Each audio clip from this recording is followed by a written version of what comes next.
Антипович, расскажите, пожалуйста, как вы пришли в науку и как решили заняться языковедением?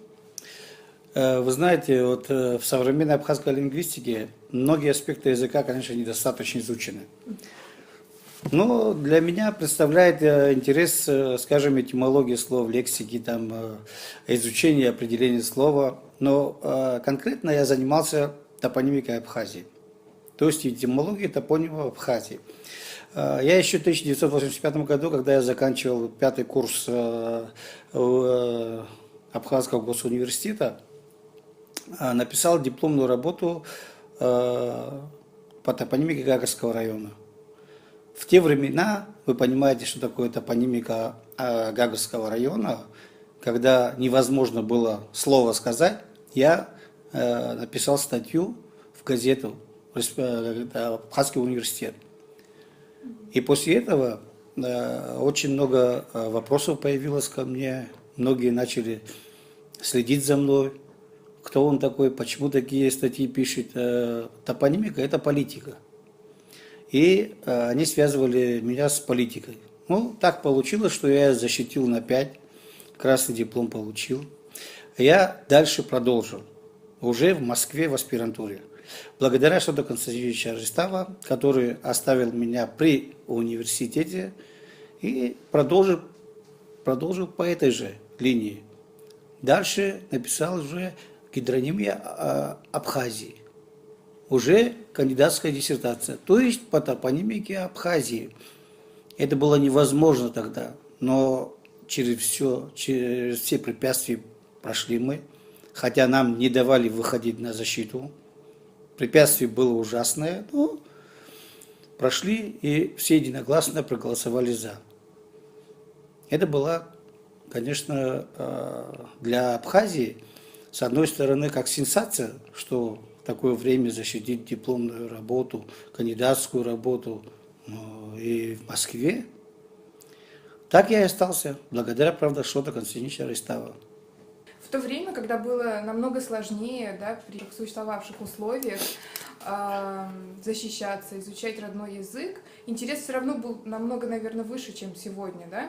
Естественно. А на сегодняшний день, почему, как вы думаете, такой вот упадок интереса и так мало аспирантов, кстати, в первую очередь по этому направлению? Вы понимаете, все связано с зарплатой. Надо учиться, вот посчитайте, 5 лет в университете, 3 года в аспирантуре и в конце получить 10-12 тысяч. Это связано с зарплатой. Являясь языковедом, вы, как никто другой, можете отметить, что вот многие языки мира на сегодняшний день переживают такой вот процесс большего увеличения вот количества сленга, Да. и языки скудеют. Вот как вы считаете, с абхазским языком какая ситуация? Абхазский язык подвержен этому процессу? Вы понимаете, если абхазский язык находится среди всех языков, значит, он тоже подвержен. Это во все времена взаимовлияние всегда было. Но мы намного ушли назад. Правду говоря, ушли назад, потому что советская школа была одна из лучших школ в мире.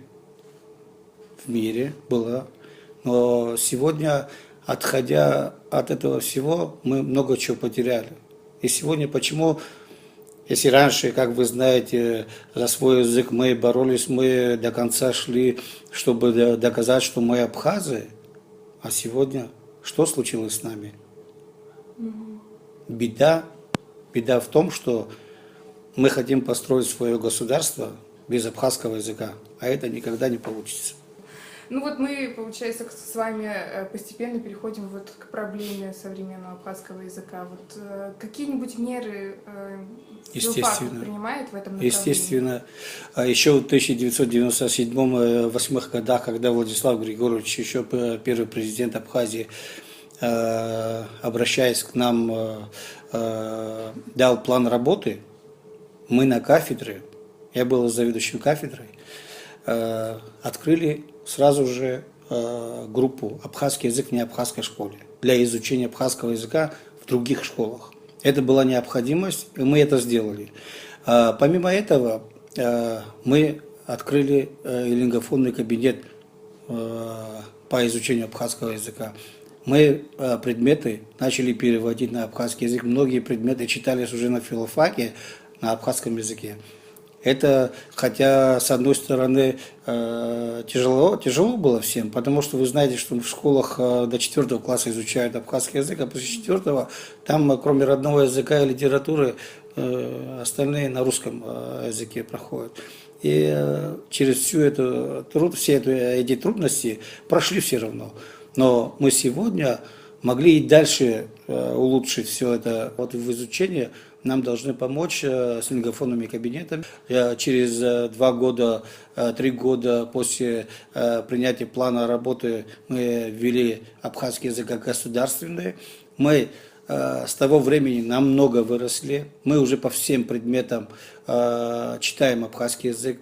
Я имею в виду у физиков терминология идет физика, у химиков по химии идет терминология, у математиков то же самое. Наши математики помогают нам, хотя филолог не может быть математиком, но математики вместе с филологами мы делаем учебники по изучению языка. Так что мы намного поднялись на уровне по изучению.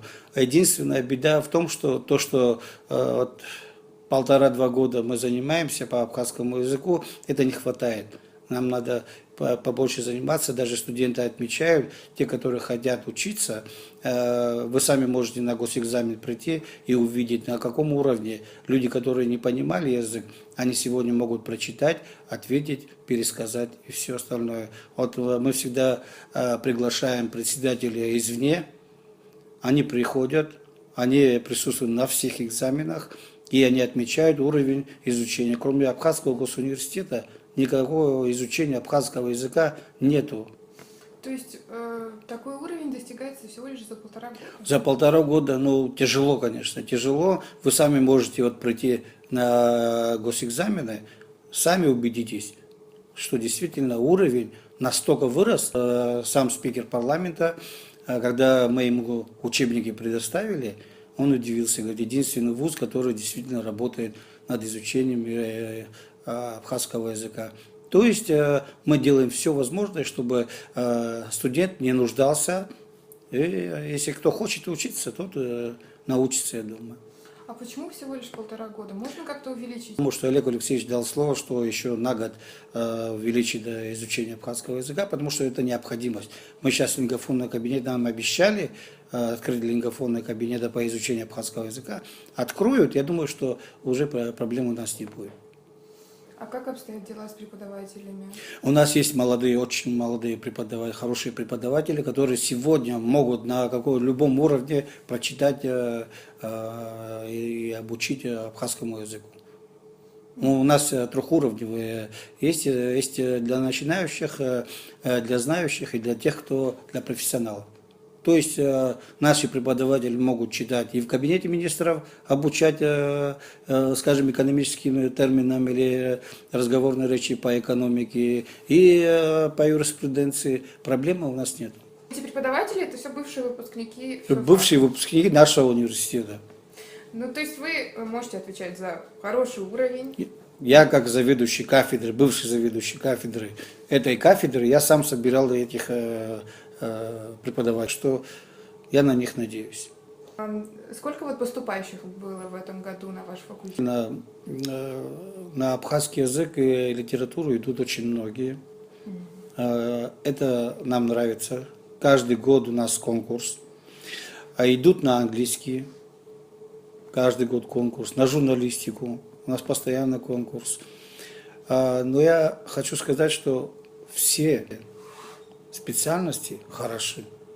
Сегодня с Горно, и из Гагарского, из Сухумского, с Гальского требуют преподавателя абхазского, русского и английских языков.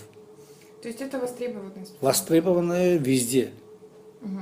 То есть мы с вами плавно переходим к специальностям факультета. Расскажите вот поподробнее, какие есть сегодня? У нас 6 специальностей. У нас абхазский язык, чисто абхазский язык и литература, абхазский язык в неабхазской школе, русский язык и литература, иностранный английский язык и немецкий язык, и журналистика. Мгм. И самый популярный... Самое, ну, вообще, правду говоря, на всех специальностях конкурс всегда. Но самое, конечно, популярное считают английский и журналистику. Но сегодня я сказал бы, что и русский язык, и литература то же самое. Потому что сегодня уже 20 директоров школ уже звонили, если не больше. Ну, давайте тогда остановимся на лингвотеке факультета. Сколько у вас языков преподается и планируете ли вы добавлять новые? Вы понимаете, у нас английский и немецкий преподают сегодня. Вы знаете, немецкий язык, это который исчезает, но это не должно быть. Вы знаете, к нам приезжали отдыхающие всегда с Германии. В Пицунду приезжали, и всегда спрос на немецкий был очень большой. И сегодня мы не должны упустить этот момент. Сегодня они идут на немецкий, но мы, те, которые не прошли на английском, мы их просим, чтобы остались, чтобы пошли на немецкий язык. И мы сегодня, уже сколько лет, уже 5 лет, их держим, чтобы этот язык не исчез. Изучают наши дети турецкий язык. Я думаю, что у нас заинтересованность есть, чтобы и испанский, и французский, есть преподаватель, который может читать. И в дальнейшем, я думаю, что мы должны добавлять. А вот по поводу смены поколений, много молодых преподавателей на факультете? Вы знаете, у меня много. Я стараюсь оставлять всех, кто на красный диплом заканчивает. И мы видим что-то дальше, кто хочет продолжить. У нас почти 80% молодые все. И те, которые в аспирантуру хотят, и те, которые дальше продолжат. Там, где необходимо, всегда университет рядом стоит с преподавателями нашими, с аспирантами. Финансируются и поездки, командировочные делаем. Мы стараемся сделать все условия для них, чтобы они учились в аспирантуре. После окончания нашего университета, вот недавно закончил наш университет, он сейчас дальше продолжает в Кипре учебу. Алмазхан Убири. Да. Ну и расскажите о ваших планах, как вы видите будущее филфака. Понимаете, у нас есть очень хорошие преподаватели. Смотря на них, мы должны делать все для того, чтобы мы тоже стали рядом с ними. Мы должны знать одно. Надо учиться, учиться и учиться. Да, совершенно верно. Спасибо большое, Батал Антипович. Удачи, успехов вам. Спасибо.